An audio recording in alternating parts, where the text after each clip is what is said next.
你有冇壓力？你有冇壓力？你有冇壓力？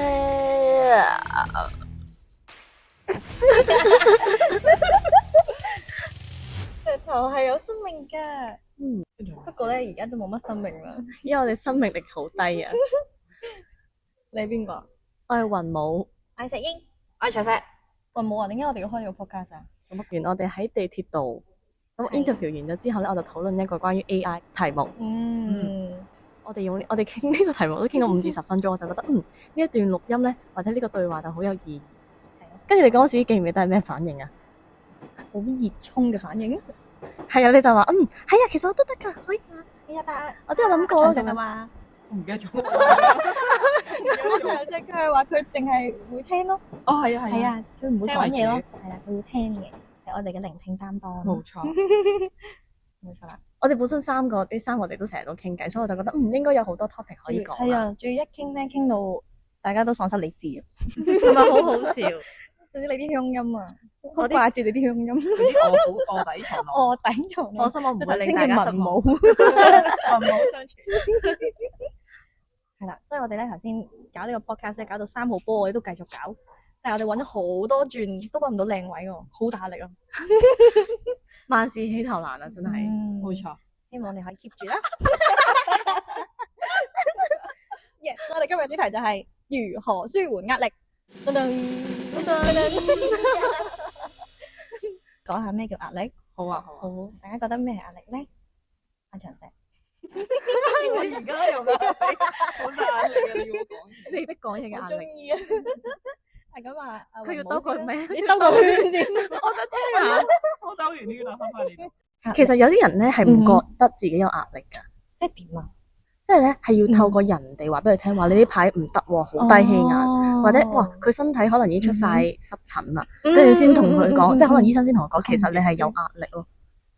哦，好似我你幾個月嚟，幾個月過嚟 M 啊！你欲言又止，要的 because 確呢一個生理嘅反應係會顯示俾你睇你有壓力嘅。咁你當刻你係咪冇嚟 M？原來嗰排好壓力。其實真係嘅喎，真係可能完全唔覺㗎，即係唔覺得好似係平日嘅一部分啫。但係原來真係睇醫生嘅時候，醫生第一下就問你：你呢排係咪好大壓力啊？咁樣。所以佢翻頭先長石英。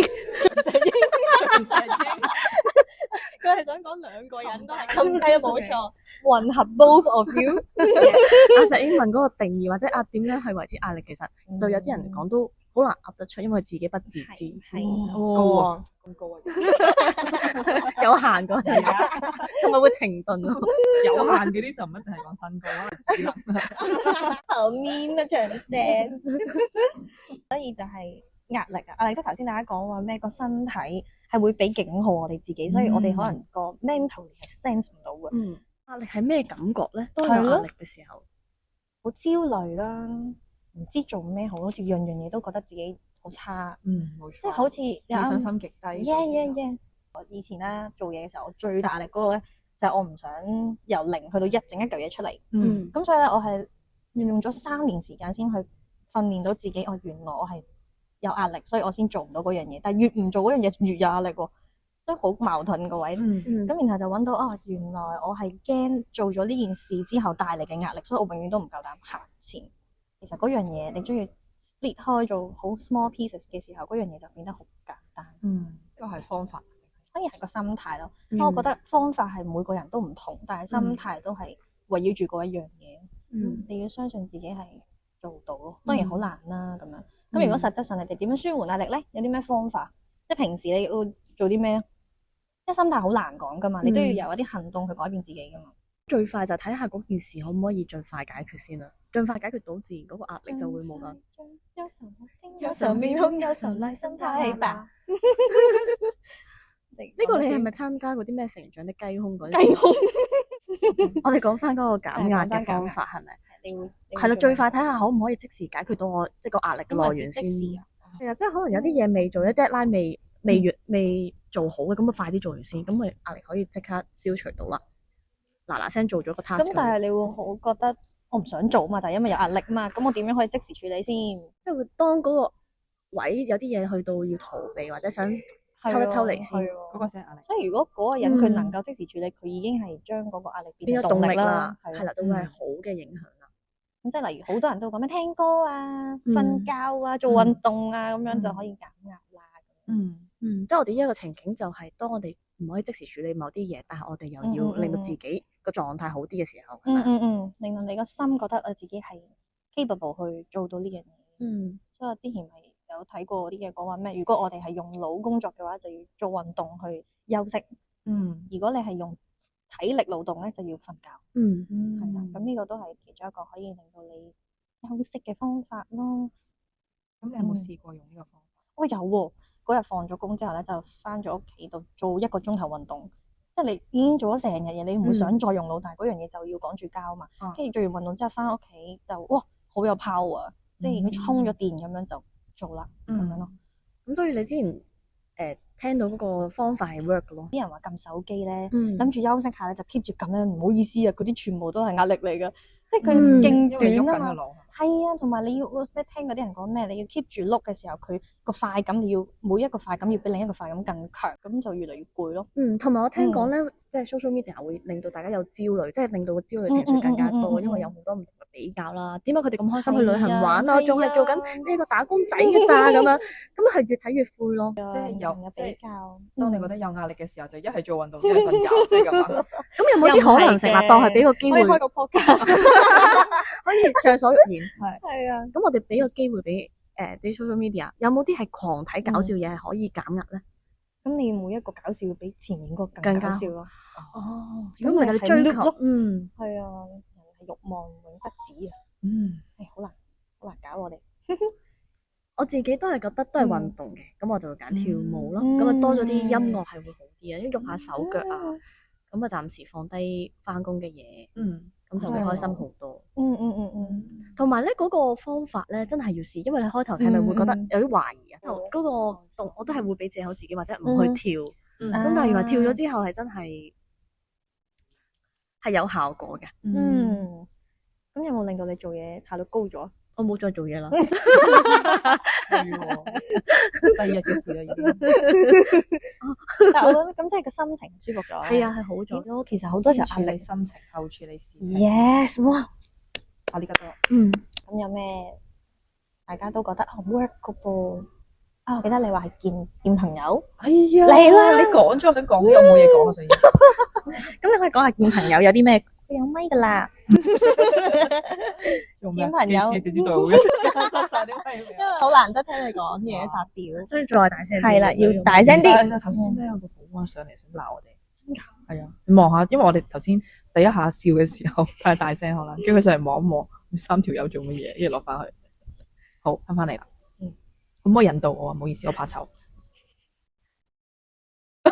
見我哋有咩咁開心？或者見我哋，咁啊，你咁有自信嘅咩？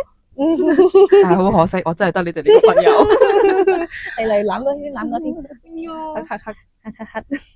點解見朋友會令你覺得因為可能就因為我平時我唔係一啲點講咧，我需要好多人嘅意見，咁先至可以幫我去處理好件事情。即係或者其實係我想，因為其實咧我唔係一啲好容易去到講或會話俾人聽啊，我究竟發生咗咩事啊嘅人嚟嘅，即係可能好多時候會如果真係啲人唔係好熟咧，就選擇收埋啦。咁所以可能呢一個會係其中一個令到呢一類嘅人啦，即係可能內斂啲嘅人咧，會令到佢壓力越嚟越勁嘅一個原因，就係因為佢即係唔想同其他人講。咁但係當我發現咦有一啲我真係好親嘅人啦，或者我知道佢哋一見到佢哋啊，或者同佢哋嘅對話入邊咧會好多歡笑啊，或者佢可以俾一啲 suggestion 我，咁自然咧我就會好想同佢哋即係講出嚟，即係可能講出嚟嗰下抒發咗啦，咁都係已經釋放咗壓力啦。咁同埋因為呢兩位小姐咧，佢哋係除咗會做一個好好嘅聆聽者之外咧，因為佢哋一個就係個腦轉得好快啦，一個就係佢成個身體轉得好快啦，會用身體嘅各種情況去係啦，去到就有啲即係唔同嘅方法去到俾建議啊，或者係令到大家心情會好啲係啦。咁所以我就會選擇係揾我嘅 comfort zone 出嚟啦。即係可能有啲比較內斂啲嘅朋友仔就會想自己病埋，但係其實佢內心咧亦都好想得到大家聆聽佢啦，同埋 support 嘅。係咁所以佢哋就會想揾一個令到佢感到即係自在啲、舒服嘅空間，表達到佢自己內心。或者係有人可以引導我講我嘅內心出嚟。都係被動啲喎咁樣。係啊係啊係啊。同埋佢嘅方式係講出嚟咯。咁如果係我哋嗰種喐嚟喐身體嗰種咧，因為其實真係一時時，我可能曾經都試過係做運動嘅，咁但我真係有一次試過，我邊跑我都覺得好眼瞓，越跑越眼瞓咯，我差啲瞓咗，差啲合埋咗眼咁樣，所以真係太攰啦。好犀利啊！可以一路跑一路瞓咯。係啊，同埋係咯，唔知啊，我可能其實我以前都真係用瞓覺、用聽歌或者用喊嚟到舒壓嘅，喊係啦。咁但係唔知喎，可能人越大或者佢經唔同嘅階段會有唔同嘅方法可以幫佢舒壓。咁你咧？除咗跳舞咧，你係咯，近排啦，你點樣去減壓？張惠妹嗰首歌咩3點啊？咩 high 到3點啊？我唔記得咗係咪火啊？係咪啊？我唔記得咗。3點嗰個。你哋覺得學嘢咧得唔得？好大壓力啊！學嘢都好大，即係唔係真係正式，可能上啲 workshop 嗰啲得唔得咧？你哋啱啱如果學嘢咁即係長期，唔係短期幫。短期嘅可能踩磚啊，做咩？或者整嗰啲燈啊，係啊，experience 多啲嘢。嗰啲你哋覺得 O 唔 OK 咧？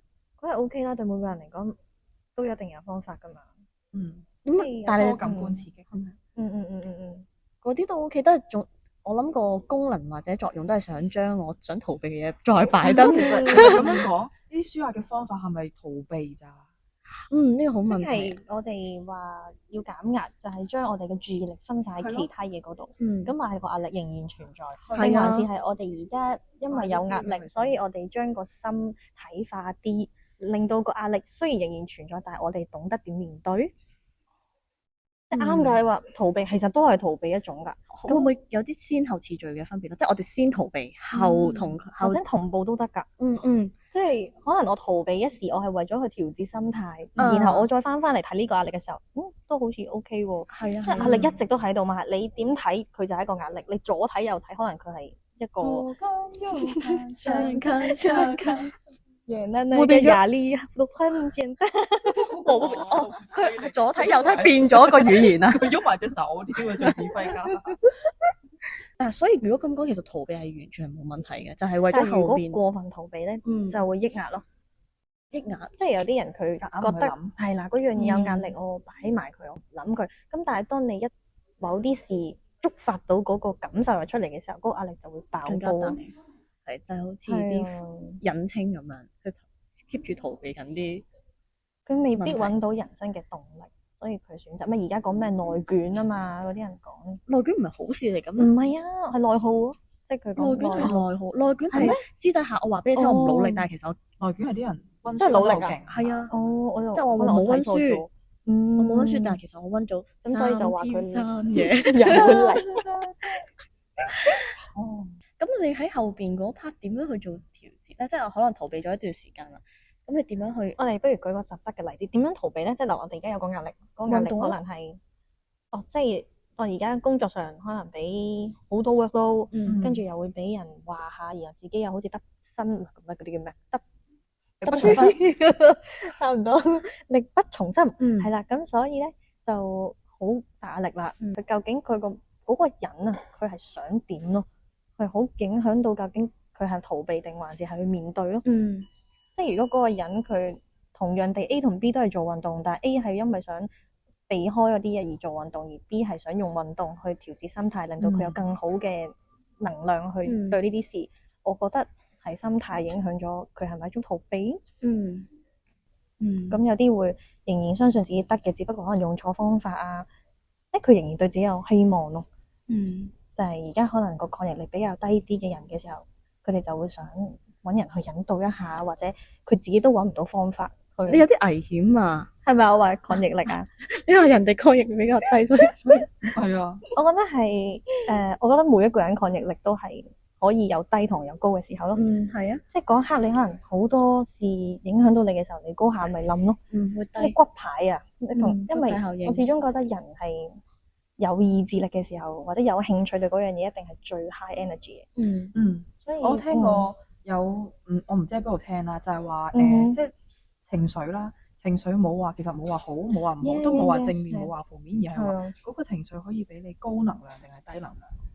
即係可能好開心就可以俾到你高能量，咁可能你有壓力啊，你沮喪啊，你唔知點算啊，嗰啲其實唔係話唔好，只係令到你可能能量低啲啫咁樣。咁如果咁嘅話，我哋低係咪係唔好咧？如果咁嘅話，唔一定㗎，冇對話錯。係啊，係咯。咁但係人哋應該即係我哋就咁聽，應該偏向想追求高㗎喎。咁如果一直都高嘅話，咁咪好辛苦咯。點解咁講咧？都得嘅。咁如果係一個超開心嘅人，佢亦都好享受自己好開心，每日都嘻嘻哈哈咧，係咪你啊？咁所以我就諗頭先係咯，即係其實個情緒雖然冇個好壞，但係我哋會有追求，我哋通常會偏向揀啲高嘅能量多過揀低嘅能量。咁人生都係為咗快樂咧啫嘛，即係都想開心。咁所以大家都會選擇能量高嘅狀態。咁個低嘅狀態，我哋需唔需要咧？咁所以如果你冇經歷過低，你點知咁高好開心啊？即係都係我哋要中庸嘅，唔可以極，唔可以走向兩。係啊係啊，啱啊。就好辛苦，其實都咁過猶不及啊。係咪要沉澱下大家？好似我哋都講得好虛啊，好似係，即係好唔貼地咁樣有種。但係講呢啲又真係好難。點咩意思啊？可以大家舉下例子。哦，係喎，我哋講到好，唔係我哋啱啱都好好。啱啱講具體方法嘅時候，好具體嘅。都係跳舞啊，同朋友啊。有冇試過好大壓力，搞唔掂啦？方法都試過啦，跟住點算咧？我可以同大家分享下。好，我係早幾日定係差不多，我係有一個好勵志嘅故事。就係我嗰日咧就覺得屋企又控制唔到啦，屋企人點諗我又唔得啦，然後朋友嗰度又好似相處不合咁樣，跟住公事又突然間有啲好大嘅嘢炒埋一碟，然後自己好似處理唔到，即係無論親情又好，友情同愛情，公事都好似有啲嘢棘住，咁所以嗰下我就爆啦。你估下我點爆？喊 yes 冇錯，但係沖涼嘅時候咧就係開住自己好。我成日都有一個咧，唔知大家識唔識啊？日本有一對過咗氣嘅男團咧，阿叔嚟嘅，佢叫 Arashi 咧，我係當咗佢係我，總之我一唔開心我就要聽佢哋歌，令到自己有呢個 playlist 啊，係總之一定要唔開心先可以聽佢哋啲歌，咁樣咯，逼自己。然後嗰日就播住佢嘅歌，跟住放聲喊啦，喊到一半咧，跟住突然間叮一聲，我就想同自己對話，即係有種係同自己講嘢。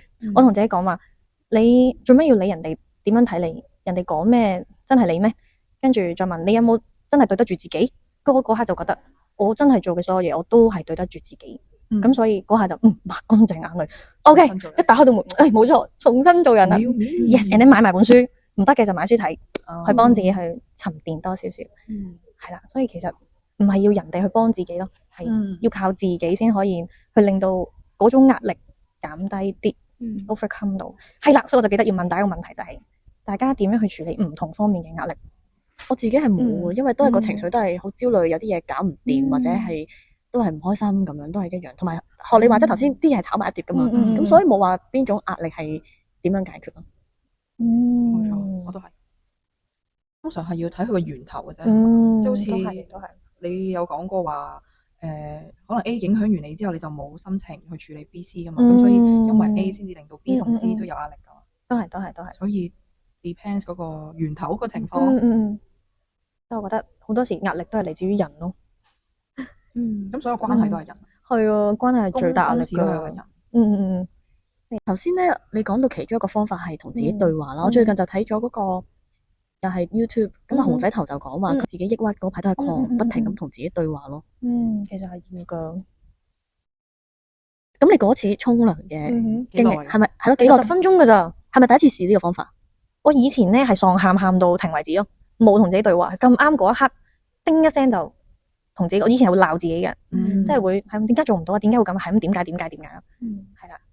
而再之前就係因為問唔係就係問自己點解，係問人哋點解要咁樣對我咯。係啦，咁但係你問唔出噶嘛，就算你問到個答案都唔想聽，係咯，都好有壓力噶嘛。咁所以不如所有嘢都放下啦。嗰次你第一次覺得好正呢個自好有我對話，勵志啊，真係覺得自己。但我自己未試過喎。希望你唔會試到。詳細你有冇試過？冇喎，我淨係，嗯但我試過你嘅前半 part 咯，你就係喊話有個 playlist 啊嘛，同埋沖涼。哦，大家有冇我係 playlist？不過即係唔論佢係好定唔好啦，但係我覺得我通常即係我試過好幾次真係好大壓力嘅時候咧，我覺得可能係嗰陣時我想要有一個人同我共情。咁但係當我未揾到一個人去講嘅時候咧，我就選擇聽歌，因為有時候嗰首歌嘅 melody 啦，或者佢啲歌詞啦，其實係叫做安慰人嘅。咁我就係揀咗之前 Shiny 嘅《中原》係啦。咁因為其實佢嗰陣時即係有作嗰啲歌都係去到剖白翻佢自己經歷嘅所有嘢啦，咁都係啲好大壓力嘅事情係咯。咁佢啲歌詞就會話啊你辛苦啦，即喺啲歌詞或者喺首歌入邊，好似覺得有一個無形嘅人係明白我嘅係啦。咁嗰一下聽完之後。跟住可能真係再喊完之後，咁就釋放咗出嚟，係咯，咁係咯，即係我嘅方法會係我要先釋放，然後靜一靜，跟住就重新出發，就可能都係一種同自己對話，但係冇真係講嘢，只係可能有人明白我咁樣。佢透過嗰個歌手同佢自己對話，哇！你總結得好好喎，我係佢同我講你辛苦啦，你做得好好，但係就唔係我自己講出聲。所以佢你去揾方法去令到你自己聽到呢啲聲音，都係治愈自己。而我覺得嗰個歌手作得呢首歌，佢都經歷咗咁少，未必佢都係作俾佢自己，想治愈埋大家。音樂嘅威力真係好強，起歌咩歌？冇咧，冇唱。冇，有冇喊過啊？有係咯，但係你嗰啲喊係有感動啦，好多時都係見你感動多，我未見過你係好唔開心嗰種喊。啊，我話時話，我哋三個都好似冇見過大家好唔開心嘅喊。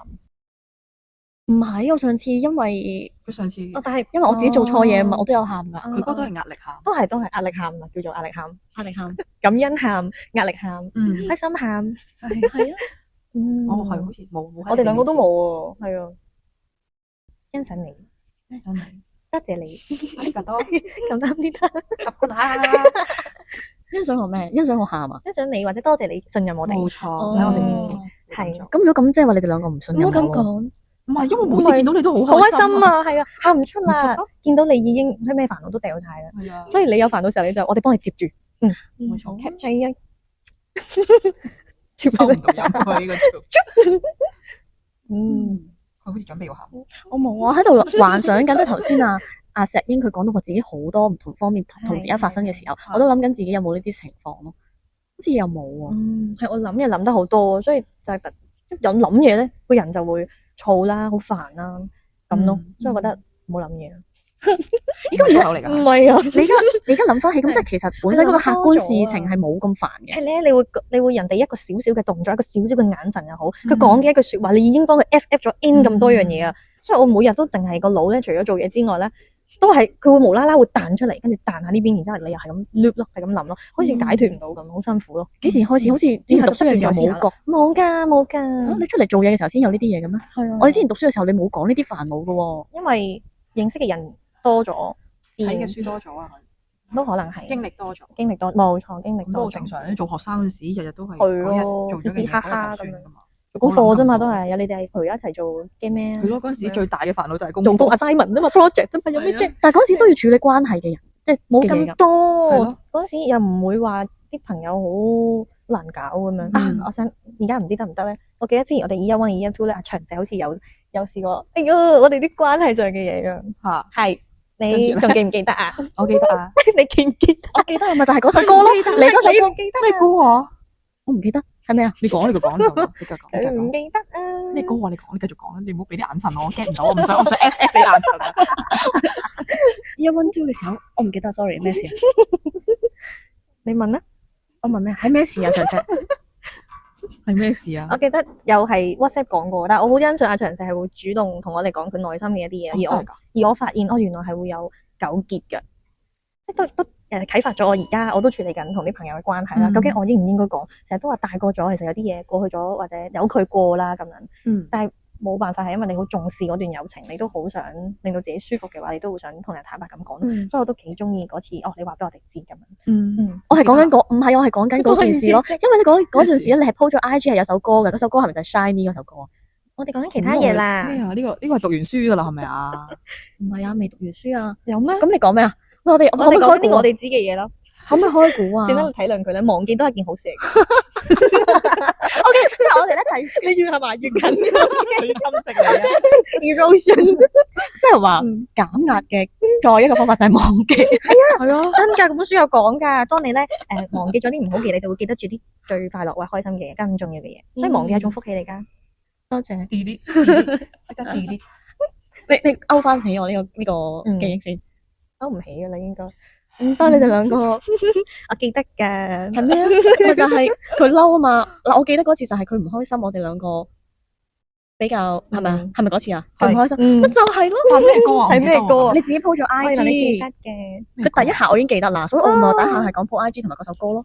係咪？係咪我哋即係你覺得我哋兩個比較行得比較近啊嘛？係因為哇，好奇怪呢個有路啊，兩個而家咪好近咯，好驚。我因為呢個流埋口水，好油膩啊，好油膩。我越講越近啊，越講越褪埋去嗰個。我知你好想同我哋 close 啲。係。好，我講翻我完整我記得嘅版本啦。好，我不補充。係啦，就係講緊我哋我哋 read 咗嗰個生死 course 之後嘛。我唔記得啦。我唔知啊呢樣，我唔係唔知唔記得咗，我都因為 GE course 咁我哋 read 咗生死 course 啦，咁長咩？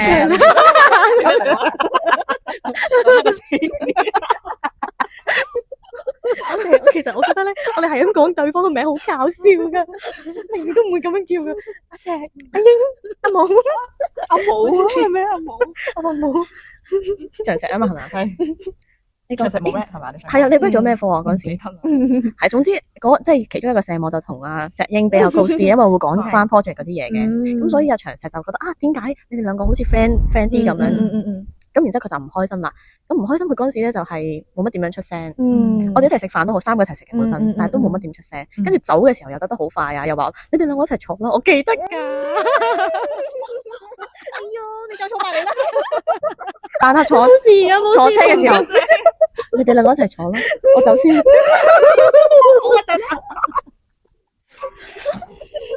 跟住咧，嗱，講翻首歌啦，就係咧，其中你即係可能去到尾端咧，就係你 po 咗一個 IG story 啦，就係 Shiny 嘅一首歌，係咪就係嗰首啦？韓文嚟嘅，然之後我哋唔知啊嘛，仲問嘅 professor 嗰個韓文意思係乜嘢？你記唔記得啊？記得好細緻，我哋真係冇咯。咁如果你問得個 professor 個韓文叫咩，就同我一齊上咯。係咯，係啊，咁我哋淨係我哋上嗰個 robot 啊！我哋淨係一個即係淨係一個 course 冇一齊上噶嘛？我哋嗰個韓國嗰個係一齊上噶嘛？韓國你講緊 Daniel 啊 ，David 啊，錯晒應該。唔係 David 咩？David 嘛，好似係咪 David？唔記得啦。總之係矮矮地咁樣咯。係啦，咁佢你就打咗個韓文歌詞，咁我哋就唔識啦嗰陣時。不如講重點咯。係喎，個重點係咩？我唔記得咗。你想講咩？你兜到好遠咯。係重點。我哋記得無啦啦講呢個故事啊。跟住佢有主動講。唔係啊，我真係唔記得我主動講。唔係你哋問我嘅咩？好似有問我哋問佢，因為我哋問咗 professor 解咗個歌詞之後咧，個 professor 話唔得啦，你快啲。佢係啊，我唔知嘅喎呢件事。你唔知啊？係啊，我哋背後做嘅嘢，跟住我哋就傾會唔會問佢係咪？係啦，因為 professor 話你好快啲揾嗰個 friend 啊，佢好唔開心咁樣。有印象啊！哎呀，佢開心啊！咁然之後我哋就真係行動啦，同埋去屋企。多謝 professor。係啦，跟住我哋就 WhatsApp 問佢，但係佢好好啊，佢係會繼續，佢真係會講咯。佢唔會話冇事啊，係即係佢唔會話冇嘢啊，唔係啊，做咩啊？嗰種咧，即係好煩噶嘛，即係你又要氹，但係你要人哋講到出口先至俾人氹嗰種。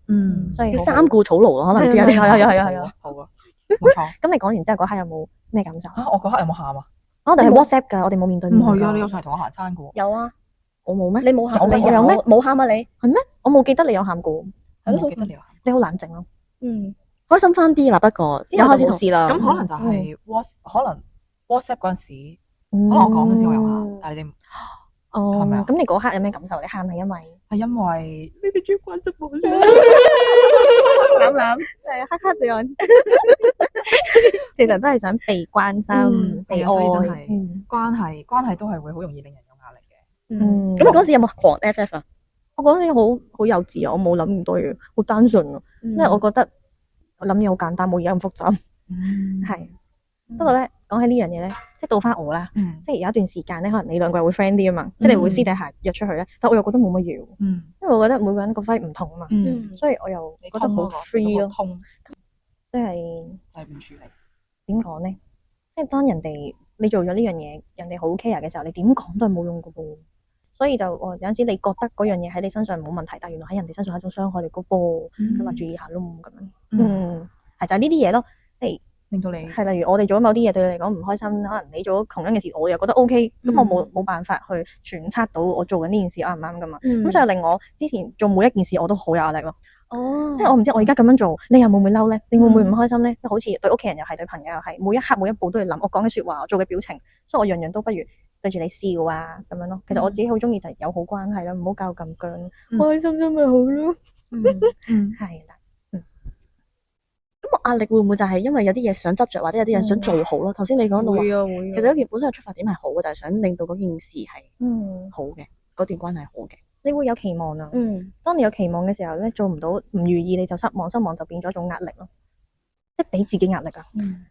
即係好多嘢都有壓力噶，關係上嘅壓力係例如期望落差啊，或者你做唔到佢想你成為嘅模樣咯。不過呢啲人都係因為你重視，所以你先 care。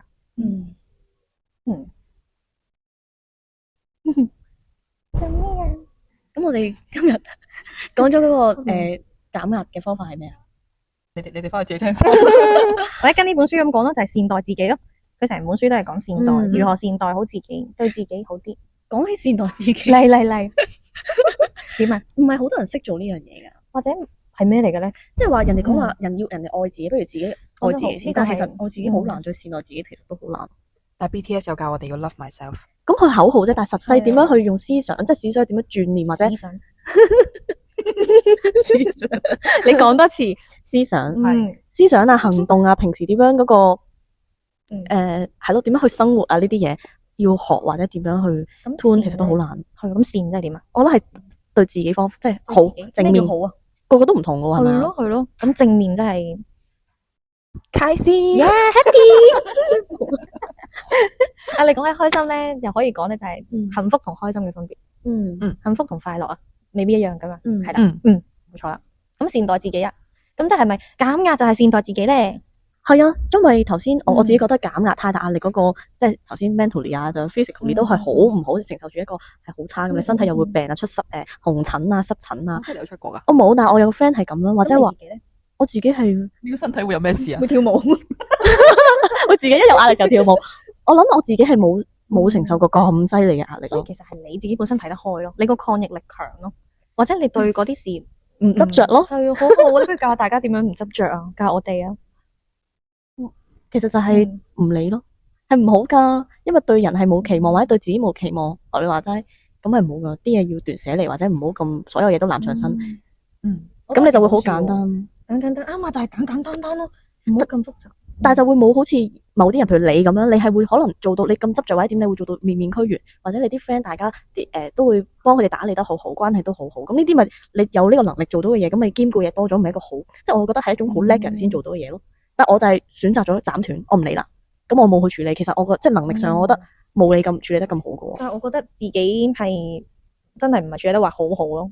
即係如果你話好咧，係睇個心態，你覺得好佢就係好咯。我明啊。所以即係隔離飯香咯，你睇我好，我睇你好。冇錯，不如我哋大家一齊唔知互相欣賞，互相欣賞。頭先你咪講，你想唔想繼續講嗰個咩？善待自己，係未講完就善，就咁講完善待啦。我哋今日就講完善待就完啦。好啊。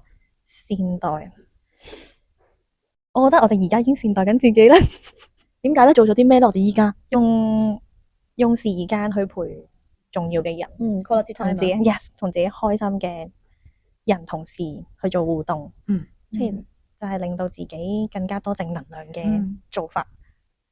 就係善待自己啦。無論喺思想上，你可以用簡單嘅方式去令到自己拋開塵世嘅感覺，冇開頭啊！我要 OK，好，陳世你繼續講，拋開陳世。係啊，拋開你嘅煩惱，翻起愛恨，塵世間難逃命運。係，哇！大家一萬年，我犀利。係啦，就係同班 friend 嘻嘻哈哈、柴娃娃咁玩，開心咯。做所有嘢都係令自己開心，但係又唔好太過火，即係唔好逼自己。我嗰樣嘢就一定要開心嘅，隨遇而安咯。有多一份平常心，就會多一份感恩。善待啊嘛，待即係對待。能量係互相流動噶嘛。如果你對人好，咁佢個 feedback 應該會係好啊。咁但係都有啲人又覺得，即係所有嘢都係要從自己出發咯。你自己都要 tune 好咗先，跟住再俾到。所以修身就係你由自己出發去做啲感染人嘅力量出嚟咯。咁咪即係修緊身咯。係啦，即係除咗對自己好之後，都對人好咯。我哋最後尾呢一個結論用咗一句好有愛啊，係啊，好有愛啊。嚟攬下先，攬。所以我哋減壓就係要攬愛，攬。其實都係嘅，減壓就要愛自己同埋愛我人哋。自己好口號式啊！你諗一個新噶，善待自己咯。好好啊，就咁啦。好啊，我哋用一首歌結束。邊首？有隻豬咁啊！你多咗，阿長隻多咗，做咩你自己氹到自己咁開心？因為佢善待自己。冇錯。有咩歌啊？未諗到，我哋作首歌啦，遲啲。我揾下都好。我哋其實嗰個閨蜜，即係嗰個計劃，我哋可以作首歌。我想揸你啊！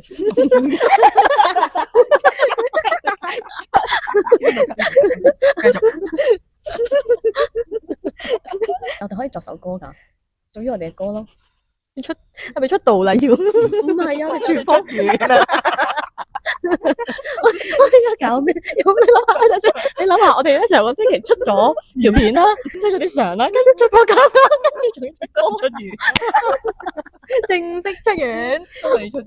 我哋係全方位嘅，冇錯，係好搞笑，真係係咁咯。好啊，係啊，好啊。我哋仲有你咪有首歌咩？我係話你諗下，我哋下次再見啦。好啊，拜拜。拜拜，拜拜。